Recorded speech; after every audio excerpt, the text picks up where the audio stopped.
আমরা কীভাবে IP computer থেকে প্রিন্ট করার সময় যেভাবে আমরা আইপি সেট করবো তা প্রথমে তো আমরা ইউজার ফাংশনে ঢুকবো। ইউজার ফাংশনে ঢোকার পরে তারপর আমরা অ্যাডমিনে ঢুকবো।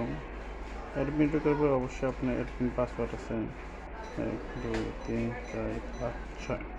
আমার অ্যাডমিন পাসওয়ার্ড থেকে 1 থেকে 6 পর্যন্ত ওকে ওকে দেওয়ার পরে নেটওয়ার্ক নেটওয়ার্কের নামে একটা অপশন আছে। নেটওয়ার্কে দিলাম IPv4। তো আমার আইপি আছে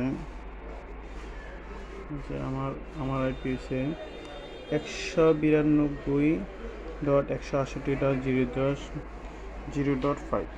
এটা হচ্ছে আমার আইপি। এই আইপিটা ওকে দিয়ে আমি আমার কম্পিউটারের সাথে কানেক্ট করে নেব। এভাবে আমরা কি আইপি সেট করে নেব। এটা হচ্ছে আমাদের আইপি। কম্পিউটার থেকে প্রিন্ট যদি না হয় প্রিন্টারে বা স্ক্রিন না হলে কম্পিউটারে, এভাবে আমরা কি আইপি সেট করে নেব।